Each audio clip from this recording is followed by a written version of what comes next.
listo, digamos, hoy, ojalá hoy, y los otros dos trabajos que ya hemos comentado. Bueno, listo, vale. No sé, ¿hay alguna otra cosa pendiente? ¿Alguna pregunta, sugerencia, comentario? Profe, Bueno, sí, señor. ¿sí me escucha? Sí, sí, sí, te escuchamos, ¿cómo no? Pues era como para comentarle sobre lo que usted había dicho pues si hay alguna posibilidad de entregar el informe de hoy para el viernes, como se ha hecho en ocasiones pasadas. Es que esa era la duda que tenía. Lo hemos hecho también entregas los viernes de la misma semana, ¿cierto? Sí, sí, ya como en 2 ocasiones hemos hecho la entrega el día viernes. Vale, pues entonces si Son quieres, 2 días Carlos, ahí que son bastante ayuda. 2 días de gabela, como decían en mi casa. Sí, está bien. Si les parece, Sí, entonces señor. voy a hacerlo de una vez, a configurar. Sobre todo es que esta aula virtual aquí tiene sus ventajas, pero también. Entonces voy a configurar aquí la entrega del trabajo de los aztecas que está previsto por hoy hasta el día 27, o sea, hasta el día viernes. Quien lo tenga hoy, muchísimo mejor, porque entonces sale de ese chicharrón. Y quienes no, pues lo van terminando de manera que el viernes ya lo tienen listo para poderlo enviar. Listo, el de los aztecas. Y los otros dos, el de Colombia prehispánica y el análisis de fuente documental, el 12 de diciembre. Listo, a más tardar que sábado, ¿vale? Listo, perfecto, Carlos. Gracias, Eh, profe. estamos viendo, listo, estamos viendo la pantalla. ¿Se ve la pantalla compartida? Sí, señor, sí se ve. Vale. Bien, entonces si les parece, pues entremos ya en materia. Entremos en materia, yo no sé ni en dónde están las cosas. Bueno, estamos hoy reunidos, como dicen los curas en misa, estamos hoy reunidos porque nos convoca la civilización de los aztecas. Los aztecas tal vez es de los que se sabe un poco más porque son los más recientes, ¿no? Recuerden que los aztecas van a ser el pueblo que se va a encontrar de frente con los españoles, ¿no? Entonces es el pueblo que estaba en el mayor auge, en el mayor nivel de cultura y de auge cuando se viene la invasión de los españoles. El texto entonces que les propuse es este texto, es el primer tomo, el primer capítulo de Historia de América Latina, es la enciclopedia Cambridge de Historia. Esta enciclopedia Cambridge de Historia hay de todo, ¿no? Historia de Europa, historia de Estados Unidos, historia de no sé qué, y esta es la historia de América Latina, editada por Leslie Bethel, uno de los principales historiadores de América Latina, ingleses, todos esos son sobre todo ingleses. Y este capítulo, el que leímos, se llama Mesoamérica antes de 1519 y es escrito por Miguel León Portilla. Miguel León Portilla es uno de los principales historiadores del siglo XX en México. ¿Sí? Son de estos historiadores. En México hay como dos grandes vertientes de historiadores. Los unos se dedicaron a la Revolución Mexicana, ¿no? Principios del siglo XX, finales del siglo XIX, el Porfiriato, Lázaro Cárdenas, todo esto, toda esta historia, digamos, de México de finales del XIX, principios del XX, ahí en la mitad de la Revolución Mexicana, y otros, como este Miguel León Portilla, se dedicaron a Mesoamérica antes de la llegada de los españoles, ¿no? Antes y unos años también después, ¿no? Hasta la conquista. Entonces, es un profesor catedrático emérito de la UNAM, de la Universidad Nacional Autónoma de México, y también del Instituto Nacional de Antropología e Historia, INAH. Algo que ustedes deben visitar cuando tengan la oportunidad de ir a México es precisamente ese museo, el museo que está del Instituto Nacional de Antropología e Historia. Eh, en el texto, entonces, para entrar ya en materia, Miguel León Portilla no hace un estudio detallado de los aztecas, ¿no? Sino que presenta un poco cómo era la situación de Mesoamérica, de todos los pueblos mesoamericanos, a la llegada de los españoles, incluyendo los aztecas que los trabaja en la segunda parte del texto. Y antes un poco da el panorama previo a los aztecas, desde luego previo también a la llegada de los españoles, un poco las influencias y los pueblos que aportaron para consolidar posteriormente esta civilización azteca, ¿no? Bien, como es usual, entonces, revisemos un poco el contexto geográfico, la ubicación geográfica de los aztecas y se darán cuenta entonces, voy aquí, hay algún micrófono abierto, no sé, bueno, ustedes verifiquen, porfa. Eh, quiero revisar de nuevo otra vez la ubicación para diferenciarla de los mayas, ¿sí? Se los digo porque yo he visto que algunos estudiantes todavía cometen como el error, el craso error de confundir geográficamente la ubicación de los aztecas con la de los mayas. Y aquí en el mapa que ven en pantalla es clara la diferenciación, ¿no? Los mayas están más al sur, ¿cierto? Más hacia Guatemala, más hacia El Salvador, más hacia la península de Yucatán, que es la que ustedes ven allí, y los aztecas más en pleno Mesoamérica, ¿no? Más al norte, en lo que se conoce hoy en día como el altiplano de México, ¿no? Allí donde se ubica hoy en día la Ciudad de México, ya vamos a ver un poco eso. La diferencia no solamente es de ubicación, sino también es en términos geográficos o biogeográficos, porque el territorio maya es un territorio, digamos, diverso en términos climáticos. Recuerden que veíamos que la península de Yucatán es totalmente, sí, es una orografía muy plana, hay muy pocas montañas, es un bosque tropical húmedo. El posclásico es donde se da en esta península de Yucatán, especialmente en Chichén Itzá, en Tulum, ¿cierto? Habíamos dicho que esas ciudades están allí, cerca a la costa. La otra región de los mayas es esta región montañosa que ustedes ven en el mapa, ¿no? Que ya da contra el otro océano, ¿no? Contra el Pacífico. Entonces, esa parte montañosa fueron también con el preclásico, las primeras ciudades están allí en esta parte montañosa y el clásico se desarrolla entre estas dos regiones, entre las montañas y la parte baja, en la región del Petén, en donde se desarrollan la ciudad de Copán, de Palenque, de Tikal, etcétera. Es allí donde está el típico periodo clásico maya. Y los aztecas están más hacia el norte. ¿Sí? Se ubican más hacia el norte. Más al norte de los aztecas está este pueblo de los chichimecas, que cuenta Miguel León Portilla, que son unos seminómadas, ¿no? Y que los mayas y los mayas y los olmecas los consideraban un poco bárbaros, ¿no? Porque no eran pueblos que estuvieran desarrollando estas asentamientos urbanos tan complejos como los de los mayas, los de los olmecas, en fin. Entonces los consideraban bárbaros o semibárbaros, pero van a permanecer allí en ese territorio más al norte, casi en la frontera con Estados Unidos, con lo que hoy es el río Bravo. Entonces van a estar allí, digamos, cómodos, relativamente cómodos, porque no tienen la presión de ningún pueblo que esté, digamos, intentando apropiarse de ese territorio, están cómodos. De alguna manera eso explica que los chichimecas nunca invadieran, digamos, Mesoamérica en estas civilizaciones que hemos estado estudiando, aztecas, olmecas, mayas, en fin, ellos, digamos, nunca tuvieron esa presión, estuvieron muy lejos, pero se presume que los aztecas provienen más del norte, de donde se asentaron finalmente, que es en Tenochtitlán, es decir, en la actual Ciudad de México. Ellos provienen más al norte. Se presume que estaban muy cerca al territorio chichimeca, ¿no? Ya vamos a hablar un poco de esta migración de los aztecas, pero quería, digamos, dejar como ubicado ahí esto. No son los únicos, mayas, aztecas y chichimecas, sino que en el transcurso de los siglos se ubicaron en Mesoamérica diferentes pueblos.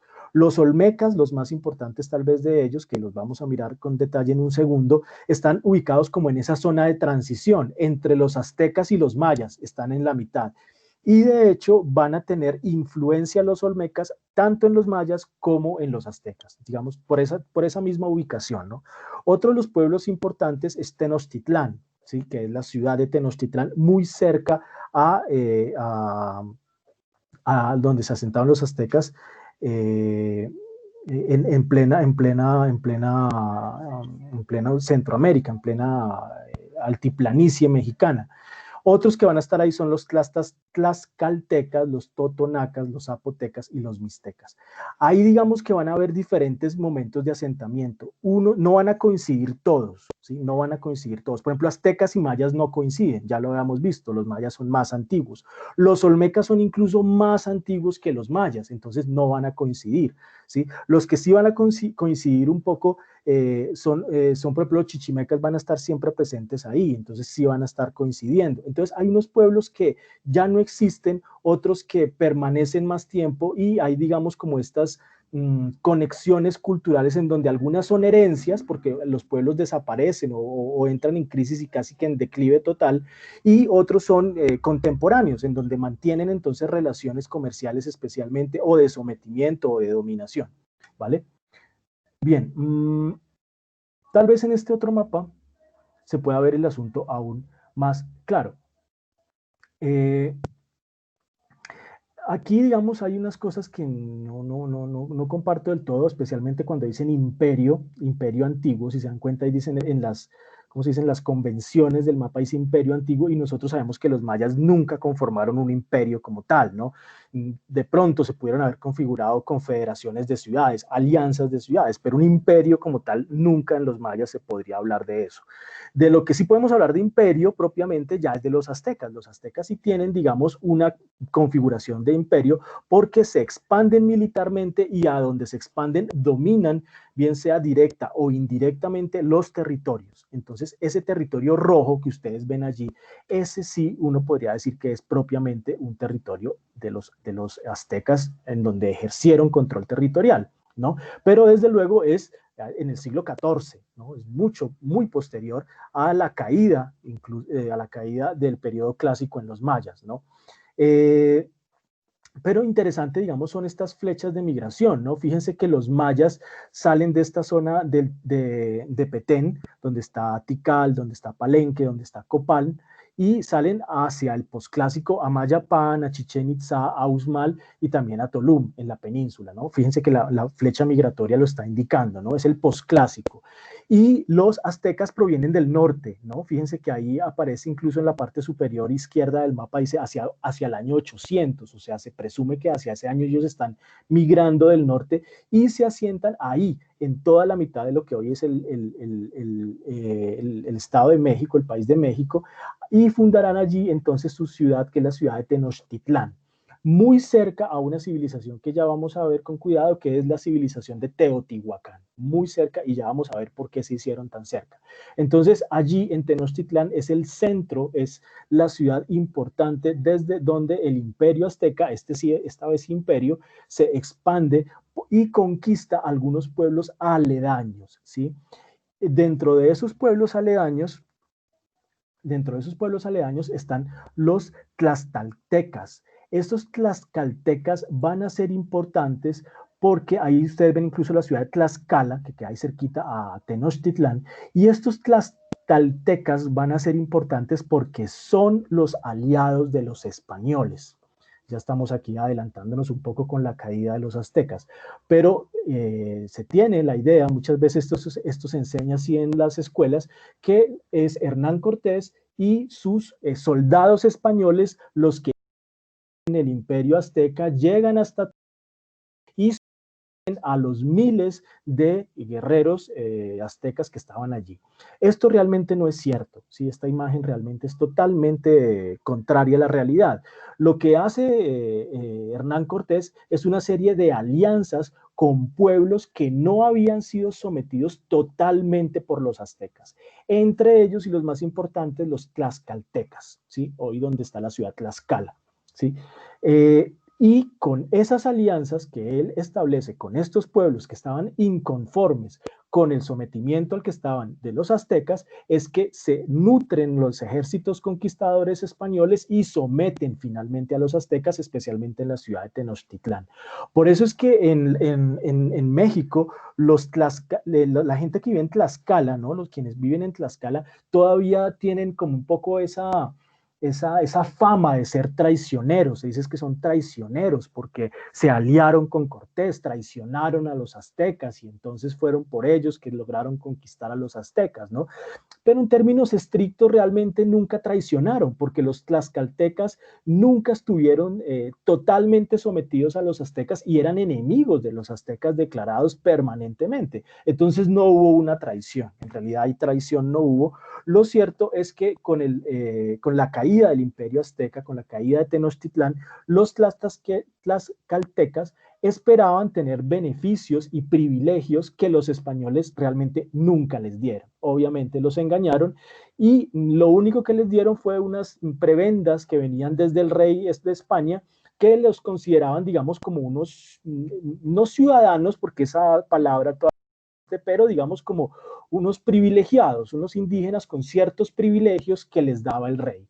¿Sí? Pero era eso era todo, ¿no? Digamos, no hubo más allá de eso, ¿no? No hubo territorios, no hubo riquezas, no hubo nada más, sino simplemente unas pequeñas prebendas que les dio el rey de España. Entonces, eso es muy importante porque el mapa lo está indicando, ¿no? Los tlaxcaltecas no estaban sometidos del todo al dominio azteca. De hecho, cuando llegan los españoles, están en pleno conflicto estos dos pueblos. Muy seguramente los tlaxcaltecas iban a ser dominados, pero es ahí en esa coyuntura que llega Cortés y la aprovecha para aliarse con estos enemigos de los aztecas y lograr entonces el sometimiento, ¿no?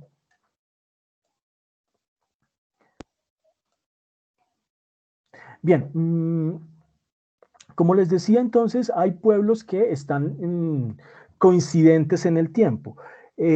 ¿Cuáles son esos pueblos coincidentes en el tiempo? Son algunos pueblos mayas que, como hemos visto, ya están en franca decadencia, muchas ciudades están abandonadas, solo quedan algunos vestigios de esos mayas. Existe otra cultura importante que son los mixtecas, que están al sur de Tenochtitlán, ustedes lo ven en el mapa. Otros importantes son los toltecas coinciden también en el tiempo con los aztecas, y las civilizaciones antiguas para los aztecas, y era la civilización de Teotihuacán, ya la vamos a ver, los olmecas, que son súper antiguos, los más antiguos de todos, y también los zapotecas. Esos eran, digamos, las civilizaciones previas al imperio azteca propiamente. Recuerden que los aztecas también se le conocen como mexicas, ¿no? Por eso, de hecho, el nombre de México, hacia allá, digamos, de esa palabra proviene, ¿no? Son el país de los aztecas, el país de los mexicas.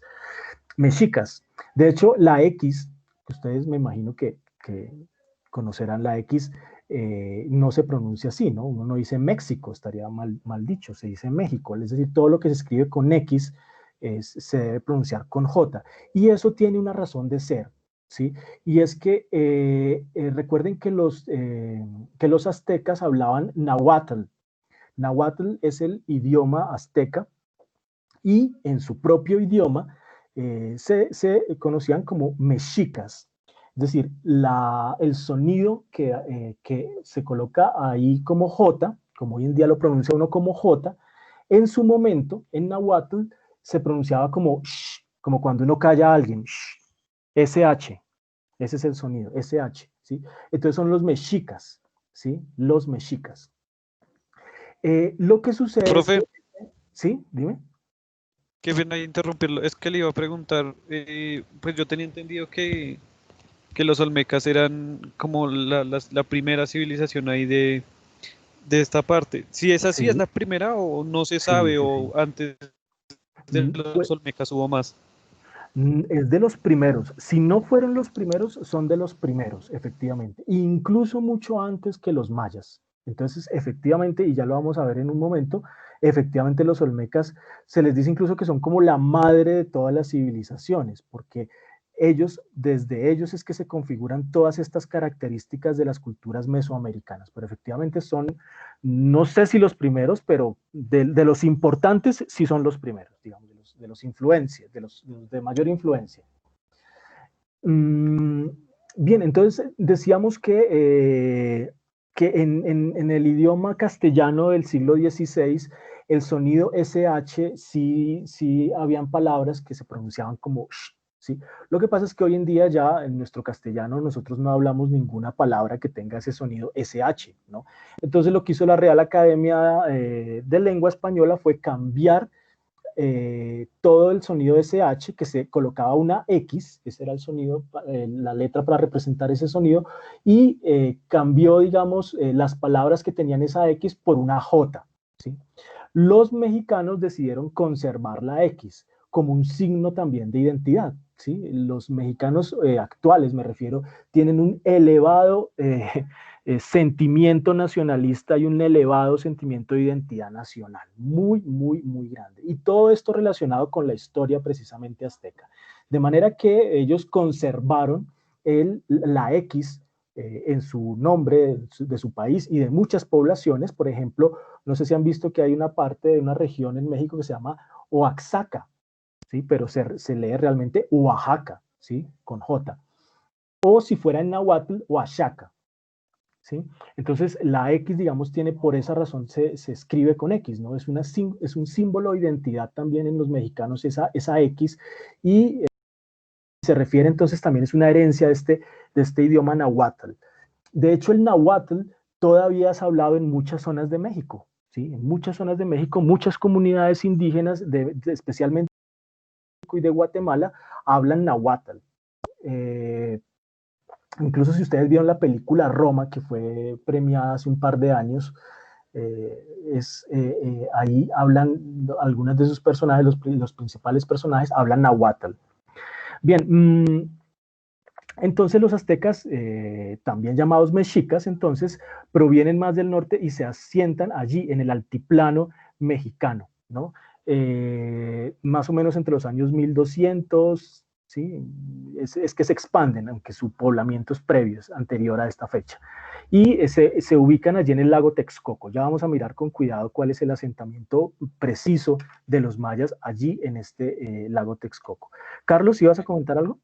Sí, profe, buenos días.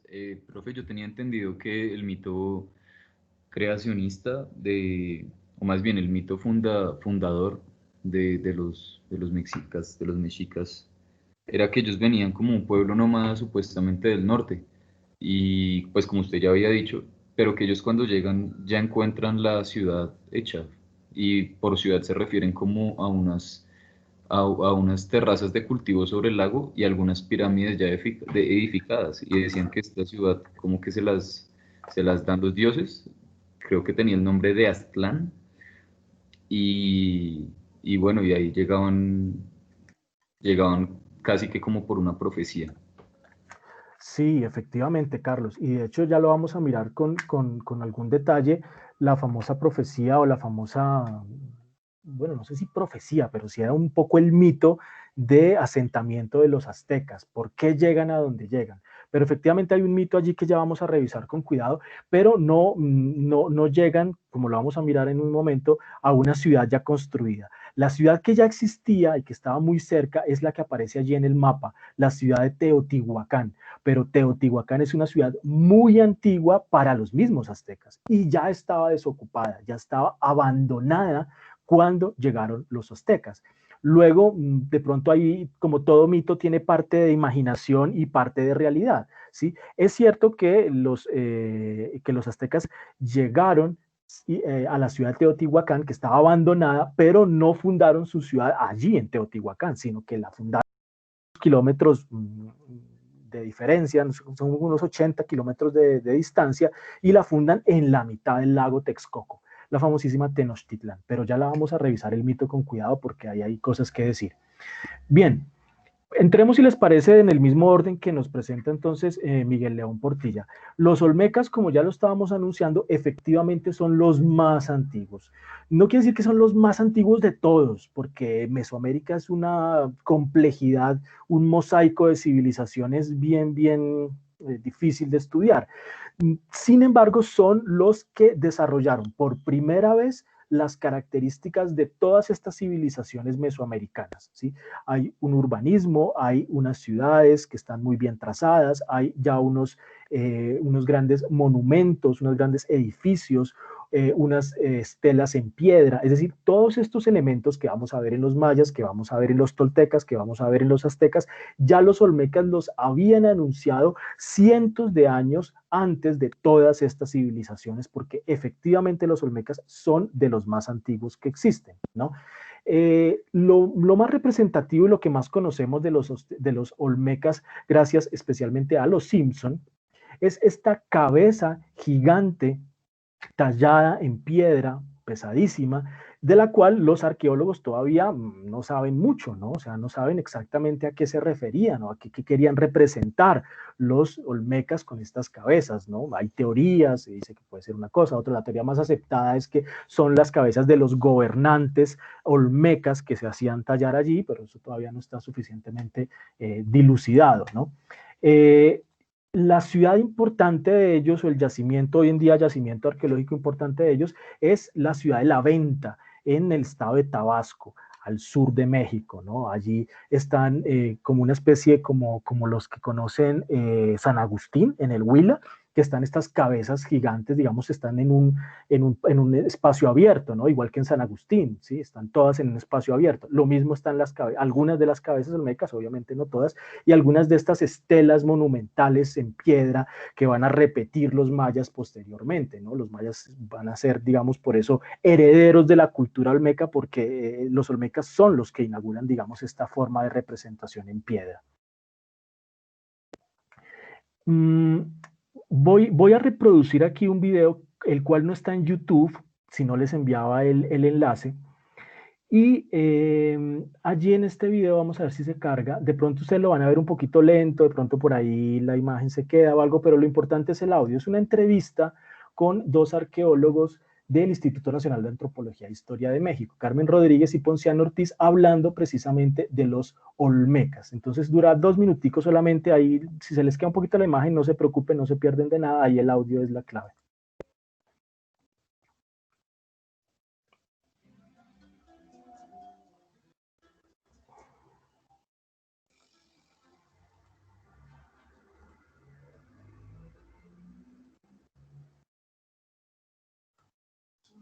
Primeras civilizaciones, digamos, ¿no? Es uno de los primeros grupos sociales que se ha dicho que alcanzó el...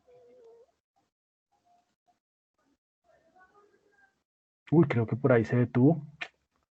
Bueno, esperen, vamos a volverlo a cargar a ver si de pronto... Bueno, vamos a segundo intento.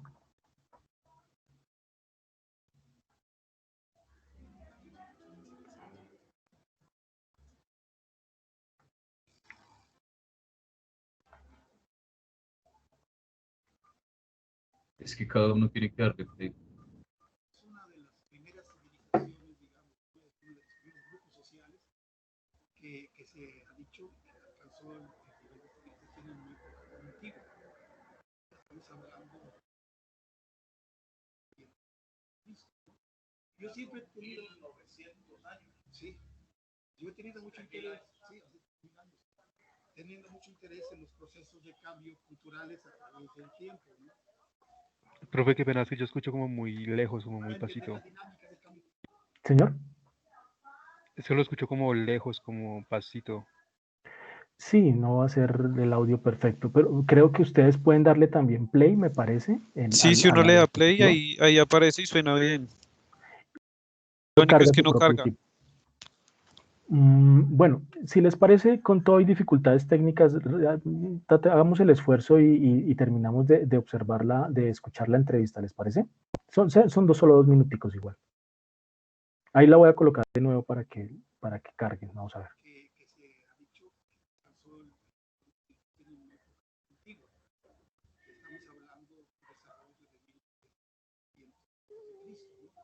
Yo siempre he tenido 900 años, sí. Yo he tenido mucho interés, sí, teniendo mucho interés en los procesos de cambio culturales a través del tiempo, ¿no? Para entender la dinámica del cambio social, ¿no? Y precisamente uno lo puede observar estudiando los olmecas, como digo, porque son los primeros grupos civilizatorios. Bueno, son los primeros en desarrollar.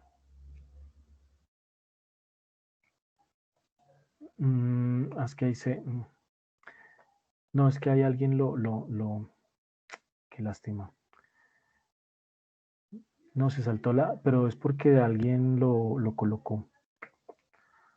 Alguien como que hizo alguna acción que no debía. Bueno, no, aquí nos toca otra vez volver a cargar toda la presentación. Uf, qué lástima. Bueno,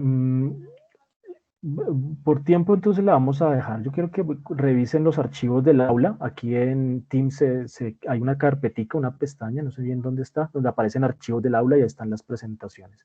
Entonces la pueden ustedes cargar en su propio equipo y pueden observar la presentación porque pues parece ser que tuvimos estos problemas. Son apenas 2 minuticos o 3 minuticos en los que este par de investigadores, Ponciano Ortiz y Carmen Rodríguez, comentan digamos, la importancia que tuvieron efectivamente los olmecas. Voy a pasar entonces esta entrevista. Lástima que no pudimos observarla toda. Es muy cortica. Cuando ustedes, como les digo, bajen el archivo, lo pueden ver ya con más calma. ¿Qué cuentan ellos? ¿Qué cuentan los dos arqueólogos? Que efectivamente La civilización de los olmecas es la que genera, como decíamos, muchos de estos otros elementos que las otras culturas que están ahí al lado, los mayas, los aztecas, los toltecas, van a recuperar, van a heredar. ¿Sí? ¿Cuáles son entonces esos elementos? ¿No? El más importante tal vez de todo es el urbanismo o el protourbanismo, ¿no? Porque la ciudad de las ventas no es propiamente una ciudad inmensa como Teotihuacán, como Tikal, como Palenque, pero sí es una ciudad, digamos, ya es ciudad, porque ya hay unos edificios religiosos, ya hay unos templos, ya hay unas calzadas, es decir, unas calles, unas avenidas que están trazadas, hay, digamos, unos sitios para mercado, entonces, sí, donde se establecían los mercados, entonces ya hay una organización urbana, cosa que van a adoptar todas las demás civilizaciones mesoamericanas.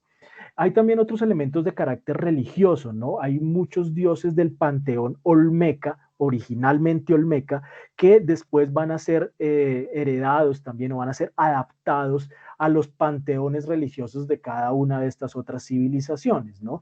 Especialmente el dios de la lluvia, Tlaetol, y la serpiente emplumada Quetzalcóatl, ¿no? Esos son dos de los principales dioses que posteriormente otras civilizaciones van a retomar. Ya lo vamos a ver incluso aquí con un poquito de calma. El culto al jaguar también. El jaguar es un animal sagrado en todo Mesoamérica y se debe a los olmecas que iniciaron este culto al jaguar. Recuerden que en la civilización, o en los pueblos mejor amazónicos, el jaguar también es considerado un animal sagrado, ¿no? Igual que los olmecas, ¿no? Igual que todo Mesoamérica, pero ahí sí ya no hay una conexión cultural, ahí es una coincidencia, ¿no? ¿Por qué se consideran que los olmecas eran un pueblo, digamos, importante? ¿Cómo se volvieron importantes? Desde luego que para que un pueblo tenga cierta importancia debe tener un desarrollo económico, ¿no? Que les permita digamos, establecer estos vínculos de comercio y ser, digamos, más productivos, tener, digamos, mayores riquezas que les permitan entonces hacer templos, ciudades, en fin, etcétera. La principal riqueza de los olmecas es la obsidiana, muy especialmente la obsidiana, el jade y el cuarzo, es decir, las piedras semipreciosas. La obsidiana después, posteriormente, lo vamos a ver, también va a ser una piedra muy importante en toda Mesoamérica y especialmente en Teotihuacán, ya lo miramos. También los olmecas ya hay un inicio de unos calendarios no tan complejos como el calendario maya ni como el calendario azteca, pero ya hay un inicio de contar los días, de contar el tiempo. Y una escritura que, como les digo, no era maya, es un protomaya o un premaya, si se quiere, ¿sí? En donde ya se empiezan a establecer estos glifos, pero no de la forma como se van a dar entonces en la civilización clásica maya. Es, digamos, una cuestión previa a esto y por lo menos un poco más arcaica, ¿no? Pero también por su carácter arcaico, también los olmecas han sido difíciles de estudiar porque muchos de sus documentos simplemente no han podido ser traducidos. Uno de esos ejemplos de deficiencia que tenemos nosotros hoy en día en la contemporaneidad para conocer los olmecas es este ejemplo, el Señor de las Limas. Esta es una escultura monumental porque es de 60 kilos, o sea, ahí en la foto la ven chiquita, pero eso es casi a tamaño natural, que está tallada con múltiples figuras jeroglíficos que no han podido ser traducidos, ¿sí? No han podido saber exactamente a qué se refieren. Se supone que son símbolos religiosos de los olmecas, pero como les digo, no hay, digamos, suficiente evidencia para poder saber de qué se trata. Sin embargo, es una figura sedente, es decir, es un hombre sentado en los brazos con un niño, ¿no? Con un infante, un menor. En actitud aparente como de sacrificio, ¿no? Pareciera que estuviera como en actitud de sacrificio, y es que efectivamente los olmecas, y ese es otro de los elementos importantes, fundaron o empezaron con estos ritos de sacrificios humanos, entre ellos niños también, ¿no? Ahí habían niños, han encontrado restos arqueológicos de sacrificios de niños. Eso es precisamente lo que nos comentaba, ustedes van a escuchar en la entrevista que no cargo ahorita. Ahí la arqueóloga Carmen Rodríguez comenta que han encontrado restos arqueológicos de niños sacrificados, y muy seguramente este señor de las limas está representando uno de esos sacrificios de un niño. Se llama de las limas porque fue encontrado allí en el sitio arqueológico de las Limas, un sitio arqueológico olmeca, ¿no? Bien. Si tienen preguntas o comentarios, ahí pueden ir levantando la manito, van comentando y yo estoy pendiente, ¿listo? Bien. Una de las civilizaciones más interesantes y aún más misteriosas son los teotihuacanos, ¿no? Los olmecas, no se conocen muchas cosas de los olmecas porque son muy antiguos, ¿sí? Pero de Teotihuacán, que son un poco más recientes, no se conocen cosas porque ellos no dejaron muchos registros documentales, ¿sí? Hay muy pocos registros documentales de la civilización de Teotihuacán. Teotihuacán, entonces, es esta ciudad que queda un poco al norte, al nororiente de México. Son más o menos, no sé exactamente la distancia, deben ser de unos 80 a 150 kilómetros, una cosa por el estilo. No es muy lejos de la ciudad de Tenochtitlán, donde se van a asentar posteriormente los aztecas, ¿no? Pero como les decía, cuando llegan los aztecas, Teotihuacán ya está abandonado hace cientos de años. Es una ciudad abandonada, ¿no? Es misterioso hasta para los mismos aztecas. Sin embargo, los arqueólogos han encontrado en Teotihuacán también indicios de una cultura compartida mesoamericana, ¿sí? Especialmente en el caso de las deidades. Esto es válido para las deidades. Tanto Quetzalcóatl, es decir, la famosa serpiente emplumada, como otros dioses van a ser, digamos, característicos de Teotihuacán, ¿no? Hablábamos de Tlaloc. Tlaloc es el dios de la lluvia, ¿sí? Que es uno de los dioses importantes en Teotihuacán, y Tlaloc, el dios de la lluvia, entonces va uno a encontrarlo posteriormente en los mayas, en los aztecas, en los tlaxcaltecas, en todas estas culturas mesoamericanas aparecen estas deidades que parece ser que eran muy importantes en Teotihuacán, ¿no? Bien, esta vista que ustedes ven allí es la vista desde la pirámide de la Luna, y están viendo la pirámide del Sol que queda allí enfrente, ¿no? Teotihuacán es esta ciudad de las pirámides, y de hecho se sabe tan poco de Teotihuacán porque ni siquiera sabemos cómo la cultura de Teotihuacán se llamaba a sí misma. Teotihuacán es el nombre que le dan los aztecas a esa civilización y a esa ciudad, que quiere decir más o menos como ciudad de todos los dioses, ¿no? Porque lo que aparece allí representado permanentemente son dioses y representaciones a dioses. No hay una historia bélica, de organización social, de organización económica, solo hay dioses y dioses y dioses representados en esa ciudad, ¿sí?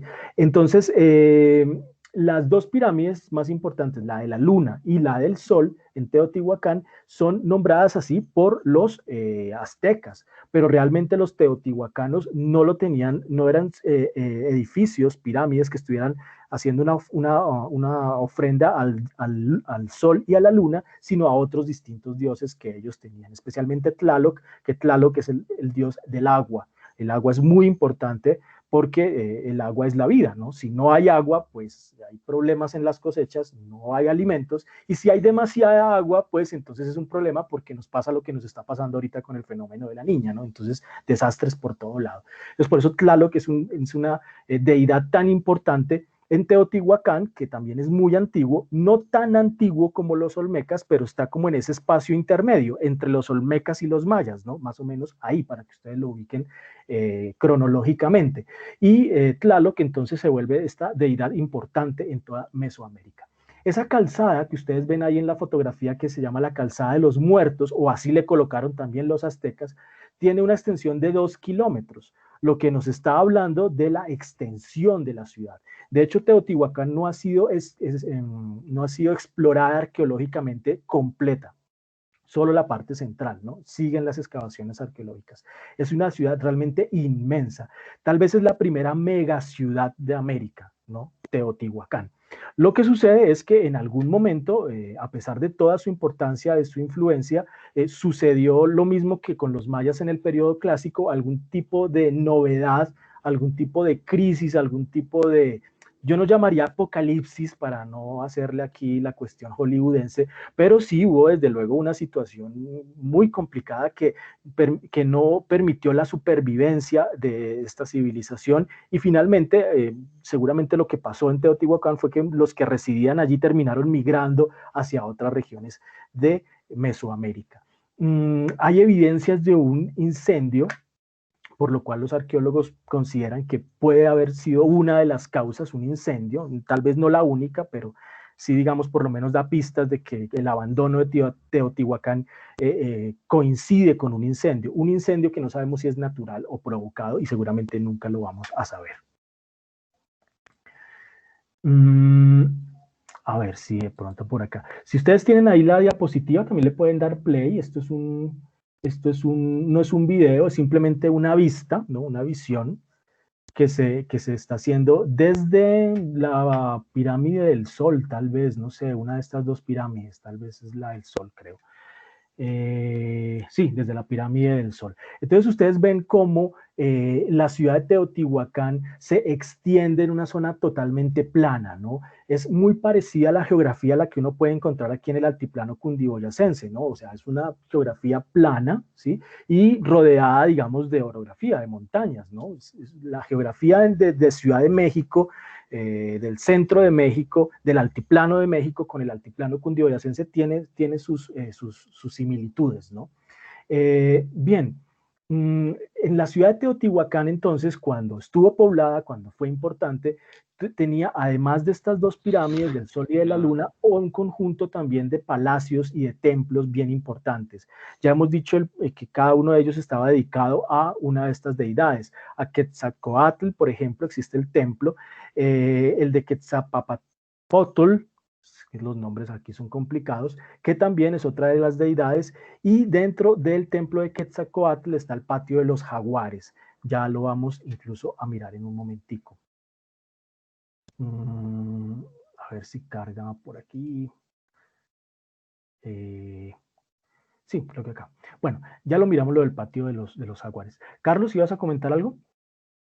Sí, profe, ya que se me ha tocado el tema orográfico y en relación también al misterio sobre qué pasó con la civilización, por cuestiones geográficas también una de las teorías, de las hipótesis que hay es que fue un desastre sísmico y volcánico, y pues porque están ubicados sobre todo el Cinturón de Fuego y pues México siempre ha sido una zona bastante activa. Además de eso, hay unos relatos, hay un relato, es que no me acuerdo, alguna vez leí un relato de 1600, donde un cura lo que hace es narrar cómo en carne viva nace o sea, cómo en su cara, en la cara de todos los curas, nace un volcán que se tragó un monasterio. Y literalmente es el momento en el que nace el volcán. Narran así como que la tierra se empieza a poner caliente, demasiado caliente, y que todo empieza a humear y bueno, y que se abre y hoy es un volcán declarado. Voy a mientras transcurre la clase averiguar el dato bien, pero es una Vale. hipótesis, profe. Vale. De hecho, digamos, hay actividad sísmica. Ustedes conocen el famoso terremoto de Ciudad de México del año 85, donde la Ciudad de México prácticamente toda estuvo, pues no destruida totalmente, pero fue un terremoto de los más complicados. Es decir, sí, son teorías, evidentemente. Además hay actividad volcánica, efectivamente. Por ejemplo, la piedra de la obsidiana es piedra volcánica. Luego allá hay también actividad volcánica. En fin, las teorías son muchas, no se han puesto todavía de acuerdo. Y lo más probable es que, como en el caso de los mayas, digamos, sea una combinación de varios factores. Puede ser un incendio, puede ser también una crisis climática, en términos, por ejemplo, de inundaciones o en términos de falta de agua. Puede ser también, digamos, asuntos relacionados con la guerra. No, es decir, aquí ahí entramos en el campo de las hipótesis, pero lo cierto es que Teotihuacán, que fue una civilización tan importante, incluso un poco previa a los mayas, digamos que estaba como en ese periodo preclásico maya, finalmente, a pesar de su importancia, de sus rutas comerciales, de su gran riqueza, de su gran prestancia, de la gran influencia que tuvo, terminó también en una crisis autónoma que digamos, absorbió totalmente. Teotihuacán no es maya, ¿no? Teotihuacán está allí en el centro de México, pero a pesar de estar allí tan lejos, tiene, digamos, sus conexiones también con el mundo maya en términos culturales, ¿no? Hay cosas muy similares entre estas dos. Por ejemplo, las pirámides, ¿no? Estábamos hablando de la pirámide de la Luna, la pirámide del Sol, y ya sabíamos que los mayas también construyeron sus ciudades siguiendo este modelo piramidal. Solo que en algunas ciudades mayas, no en todas, en algunas ciudades mayas, los mayas utilizaron las pirámides también como un monumento funerario, ¿no? Recuerden que en la ciudad de Copán y en la ciudad de Palenque se han encontrado dentro de las pirámides entierros funerarios de las élites, ¿no? El señor de Copán tal vez es el más importante, el más reconocido de todos. Entonces, eso, digamos, los pone, digamos, en el mismo plano que los egipcios, ¿no? Los egipcios utilizaban las pirámides también como un templo funerario, pero los teotihuacanos no. Los teotihuacanos utilizaban la pirámide solamente para elevar el templo y colocarlo en la parte superior, ¿no? Como ustedes lo están viendo ahí en las pirámides. Sin embargo, no quiere decir que no se utilizaran con carácter también rituales, de hacer rituales, especialmente rituales de sacrificio humano.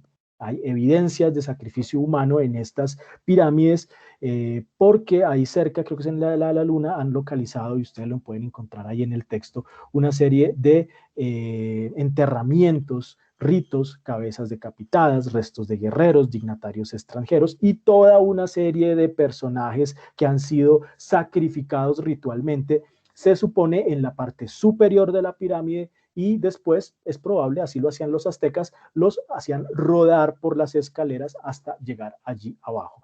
Entonces los enterramientos están en la parte inferior de la pirámide, cerca a la pirámide en la parte inferior, ¿no? Bien. Este que ustedes ven aquí en la parte inferior izquierda es el famoso patio de los jaguares, ¿no? El patio de los jaguares se le llama así porque están representados unos jaguares, dos jaguares, ¿no? Muy bonitos, muy claramente representados, muy bien conservados en el Palacio de Quetzalpopatl